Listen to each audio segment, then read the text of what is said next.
Good morning. So today we're going to work on the chicken gizzard. This is 2 years growth. It was a fresh plant last year and we kept it in the greenhouse and it got leggy and it's even more leggy. And I think I've shared with you how it does have new growth further down. So we're going to try cutting this back and I'm going to take cuttings and see if I can't get more plants. I never have tried to root. So we have potting soil and I have my Falcos, and I'm just going to cut away at this and we'll see how it goes.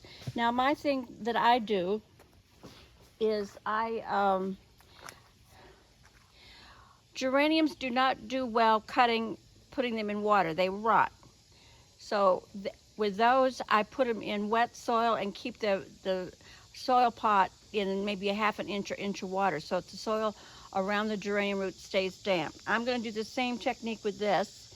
I've got this set in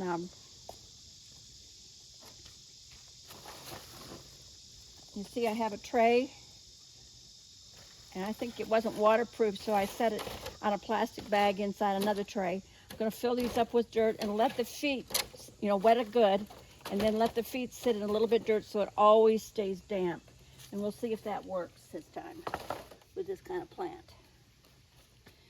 So I'm just going to go ahead and I'm not really going to talk the whole time, I don't think. This is the one that we braced up with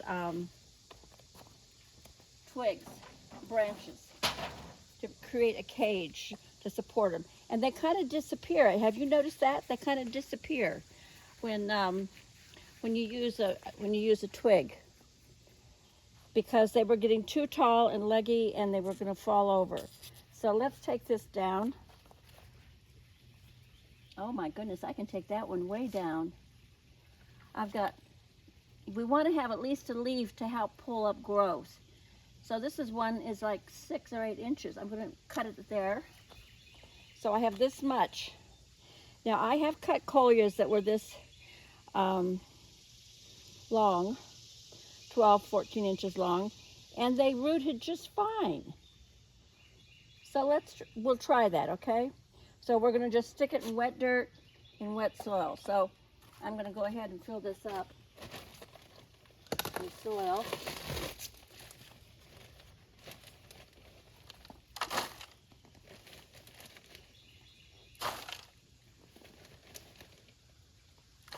And I should have brought my potting tray out here.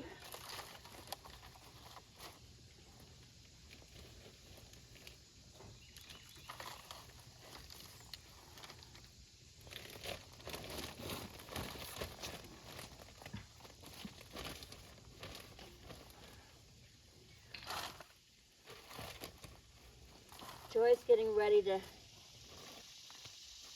cut back the stems on the hostas today that are about 3.5 feet tall.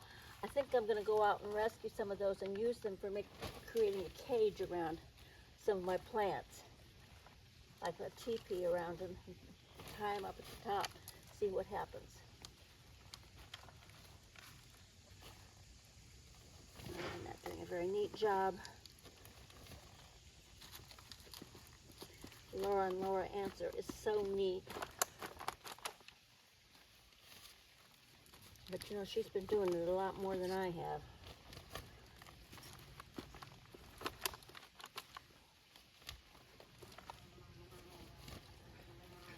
This soil is not particularly damp, but we're going to soak it down. So I think that this is going to be too long to support growth in it. So I'm going to,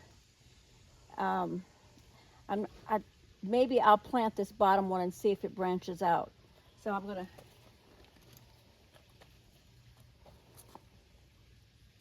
I think I'm going to cut here. And we'll stick both of these in the soil. See what happens, okay? Let's do another one here. Can you see that one okay? Yeah, okay. We're gonna be kind of ruthless about cutting back here. See, I've got things growing out there and there. How much do we think that the plant can support? Well, we're going to experiment, so we're going to take it down a little bit more. Oh, did I break it? Yeah, I kind of bent it pretty hard.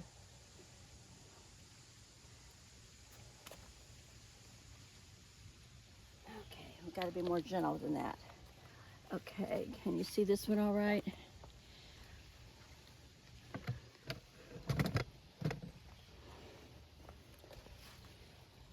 Oh, well, let's take it back because we're gonna let it start. There's nothing growing from here up, but there is something growing right there. So I'm gonna really be risky here. See, there's a little growth thing trying to happen there. So we're gonna head and cut this back, give it a chance, and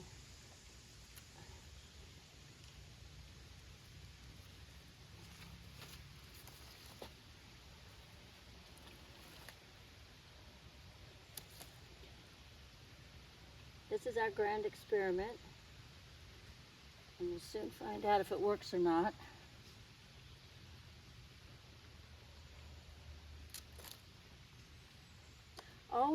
You always have to have some growth at the top. Not too much, depending on the plant, but you need the sun pulls nutrition up from the ground, from the roots. And so you got to have, I remember a friend of mine pruned back his crepe myrtle really hard to the main trunk practically. And it took about 4 years for it to recoup and send out because he hadn't left enough green at the top to pull up the growth. Wow, that's huge, isn't it? Well, you know what? We're just going to give it a chance. We're just going to give it a chance.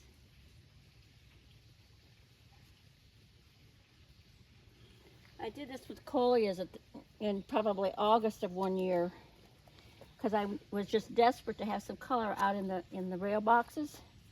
I had guests coming in the last week of October, and you know, they did just fine. As soon as they got some decent roots on them, I planted out them. They didn't put on any new height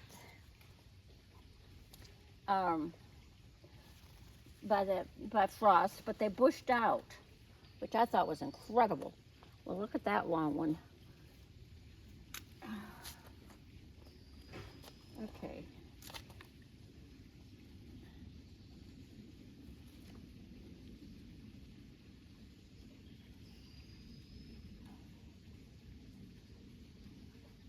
Well, I didn't bring out enough trays to fill up, did I? Okay, so I'm going to continue to cut these back, and I'm going to water these and let them sit in water. And let's fill this tray up before we stop today, filming today. Gosh,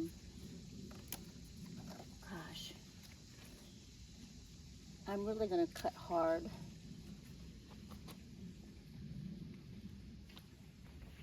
I don't know if there'll be new plants that'll come out here, but they have below, so let's give it a go. Plants are incredibly resilient. I have been stunned time and time again about how well they continue to do. The desire to live is so strong in the plant that it's just incredible. We have to have faith in our fellow human beings and our fellow plant life. Okay. All right, so I'm going to water these down good.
Well, wouldn't it be a blessing if these all took? And I could plant, if some of these don't take in here, all right, or I can move them, I could plant them out in the garden someplace and get some more color going.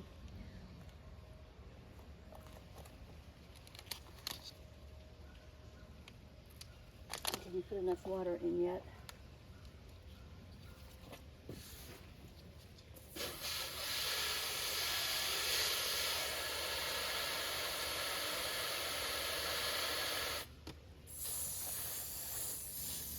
The soil wasn't wet when I put it in here, so it takes a while for the soil to get saturated all the way through.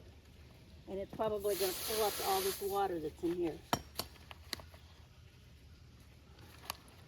How all that extra soil got in there.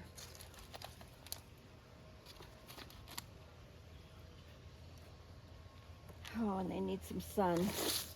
So maybe we get a little bit of sun in this little area right here. This is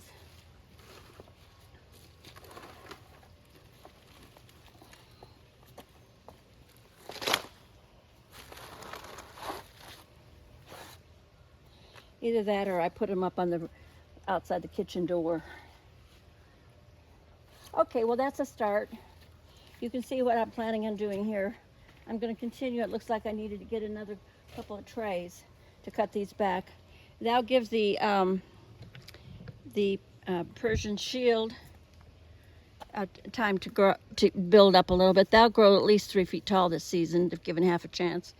And here we have a nice white, I think that's a New Guinea impatient, and that's a regular impatient. So let's see what we can do here. I'm going to walk you out to the garden. I'm sorry, I just can't help but share stuff with you. So we're going to walk up here. You can see the impatiens are doing really well. Oh, here's Joy, and she's cutting off all the flower stalks from the hostas. Thank you so much, Joy. Oh, you're welcome. Okay, I'm going to do an experiment. I'm going to take a half a dozen of these stalks, Yeah. and I'm going to use them as stakes to build a cage around my plants that are leggy. But if they drop the seed, I'm going to strip the seeds off. okay, because They'll take off. They're invasive plants. I know they're invasive. I mean, we like them, we manage them, but that's why well, we take this the seed particular pods hosta is very this invasive. hosta is. Yeah, yeah. Okay, so just so point of reference, y'all, these are the hostas that are considered very invasive. They duplicate themselves every single year, at least one plant. And maybe they grow from the seed too, I don't know. Oh, the seeds, yeah. Yeah. But if I go back and look. Oh, there's a whole bunch back there. Yeah, but I wanted to see, I only planted these 5 years ago, and that was one plant. And that's one plant. And look at how many there's in there. There's at least one for every year, maybe two. So they really do go to town. They're vigorous.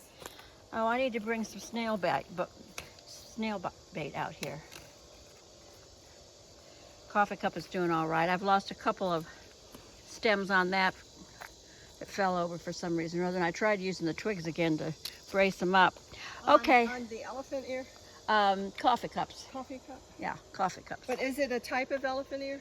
Looks Yeah, like it's in that family. It's in that family. It's in that family, I believe. Anyway, the impatiens are filled out beautifully. Can you see?